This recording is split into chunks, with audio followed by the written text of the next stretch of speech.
But I'm just asking for the response na meron po bang expressly nakasulat sa mga findings ninyo? Ask and answer, Your Honor. It is in That is a presumption 8.3. po. So hindi Opo. kailangan isabihin. May expressly po ba na nakasulat na may niisang kusing na napunta sa bulsa ng Vice Presidente? Ask and mismo? answer, Your Honor. This, wait, don't answer. Uy. That question, Your Honor, has been asked and answered. We ask for Sustain- ruling, Your Honor. Sustained counsel, I think where you're getting at, modify your question. You can get it. Okay. So, basically po, ang findings nyo ay preliminary lamang. Wala pong any conclusive finding pa as to any misappropriation. Yun lang po ang tanong ko. Ang sabi kasi sa circular, upon failure to liquidate, No, meron I ng am presumption. Your Honor, Ask the and witness is answer, not Your Honor. responding. No, You the already witness- said, Asking if it's... The witness is not responsive. Kindly respond. I think the question is quite simple, Yun lang naman Mr. po. Wamil. Preliminary pa lang. So wala pang any conclusive finding as to any misappropriation. Yun na lang po. Para lang po masagot nyo na ng diretso. Hindi naman po kasi kailangang i-state dun sa findings. Again, Your Honor, non-responsive. Let the presiding officer be the one to do it, or try to do it. Kapag ka nag-issue po kayo ng AOM, Audit Observation Memorandum, failure to liquidate na po ba yun? O may mga observation pa lang kayo? Kailan masasabing may failure to liquidate na? No? Pag may notice of disallowance na, notice of suspension, o AOM pa lang? Nakalagay po kasi sa joint circular, Your Honor, under 8.3, failure to liquidate by the accountable officer upon due demand shall be a prima facie evidence. Opo, again, Mr. Wamila, yung pag-issue niyo po ba ng AOM, pasok na sa failure to liquidate upon due demand o hindi pa po? Hindi pa po sa AOM, Your Honor. Kasi wala po due demand sa AOM. Yes po. At masasabi mo rin bang wala pang failure to liquidate? O meron na? Pag sa AOM po wala, pero pag sa NS po, since meron ng first issuance which is considered as demand, so meron na po sa NS. So, As per AOM siya. wala pa. Pag NS, meron ng demand at Opo. meron ng failure to liquidate. Opo, since sa AOM po, nire-require na silang i-justify and i-submit yung mga documents na hindi nila na-submit. Pero sa AOM, wala pa nga ganun. Yes po, Your Honor. Okay. Counsel, your witness. Thank you. And lastly, gusto ko lang to ma-clarify. Of course, the witness was a state auditor of the ICFAO. So recommendatory lang po ang function ninyo. Hindi po kayo nagde-decide pagdating sa, lalong-lalo na pagdating sa notice of disallowance. Tama po ba? Yes po. It's the function of the commission proper. Thank you. Thank you, Mr. Wamil, Attorney Wamil. I thank you for your patience. That is all for this witness, Your Honor. Thank Unless you, there's anything else. counsel for respondent. Redirect, if any, counsel for the panel of prosecutors. yes, Your Honor, with your permission. Counsel may Few proceed with her questions redirect. on the redirect.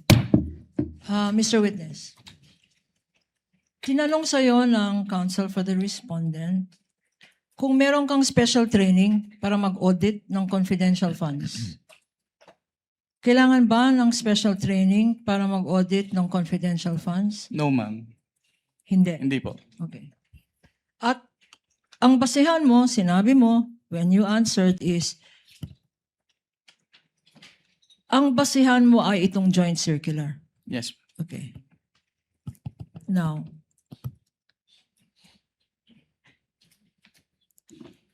tinanong sa'yo ng counsel kung alam mo na ang Office of the President ang siyang nagbigay ng grant. Can Tama? you repeat At your ang sagot mo? Oo. Can you repeat the question po? No, you answered on cross on the question of counsel for the respondent if you are aware that the grant was given to the Vice President by the President. Yes po. And you answered yes. Yes po. Okay. Pag binigay ba ng presidente, like in this instance, ang confidential funds, wala nang obligasyon mag-liquidate ang Vice President ng paggamit niya sa confidential funds na yan. Meron po. Meron po pa siyang rin, obligation to liquidate. obligasyon. Pag-grant ba ng Office of the President, exempted na ang Vice President na mag-submit ng Your mga Honor, dokumento. Your Honors, Counsel for Respondent. that is leading. Redirect, Your Honor. This counsel opened the Not door. covered by cross, even, Your Honor. Yung Your Honor, exemption. counsel opened the door. Counsel opened the door to this line of questioning because he said a grant was given by the President. Objection is overruled. Witness may answer if he knows. Kung alam mo, Mr. Wamil, pakisagot po yung tanong ni Attorney Kapunan. Can you repeat the question, ma'am? Ang grant ba ng ang grant ba ng confidential funds ng isang presidente to a vice president, this president in particular, to the vice president, does it exempt the vice president for accounting for the use of that confidential funds under your joint circular? No po. Okay. So kailangan pa rin, sinasabi mo, na compliant, mag-comply. Opo, kailangan Hindi pa rin. lang ang Office of the President. Kung binigyan rin ng grant ang Department Secretary of Education, kailangan rin. Yes, ma'am. Bakit? Ano ba ang nature ng pondo na yan? Pera ba yan ng Presidente? Since ang confidential fund po ay public fund, so kailangan pong ma-properly account. So kailangan nilang i-liquidate properly and completely yung kanilang cash advances from the confidential fund. So ang sinasabi mo, at nasa rationality ng Joint Circular, Section 1, public funds, public accountability, public officer. Tama? Opo. Okay, walang exemption. Hindi exempted si Sara Duterte para mag-account. Yes, ma'am. Sinabi rin,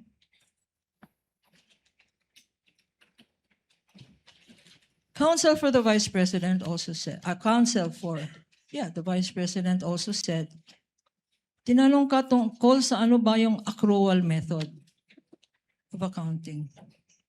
Pakiulit, ano yung accrual method? So under the accrual method po, the expenses is recorded upon incurrence and not upon payment po. Okay. Allowed ba itong accrual method of accounting sa pag-evaluate ng confidential funds? No, ma'am, kasi kailangan po talagang binayaran yung expenses po. Okay. So hindi pwedeng accrual, parang lista. Opo, Tama? hindi po pwedeng lista. Hindi pwedeng lista-lista. Kung binayaran, dapat cash out. Yes, ma'am. Tama? At Opo. kung cash out, dapat may resibo. Tama? Yes, ma'am. Opo. So, hindi pwede ang accrual. Mr. Witness, okay, tinanong rin sa'yo, itong utilization of confidential funds. Nakalagay, utilization of confidential funds. Tinanong sa'yo ng counsel, hindi ba dapat confidential rin? Do not divulge information on the use of confidential funds. Tama ba ang interpretation ng counsel for the respondent? Hindi Your po. Honor, that was not my interpretation. I was merely asking based on the COA circular that he read, Your Honor. Okay. Just that. Just on that matter. Okay, Noted. based- Witness may answer. Can you repeat the question, ma'am? Ang tanong, okay, sabi ng counsel, confidential funds yan. Bawal ang mag-reveal ng confidential information, citing certain provision in the revised penal code, certain guidelines, which we haven't seen. Pag confidential funds ba, lahat ng information na hinihingi sa inyo, kagaya ng sang ginastos, yung milyon-milyon na yan sa medicine, oy, bawal yan, confidential yan. Pwede ba yun, Mr. Witness?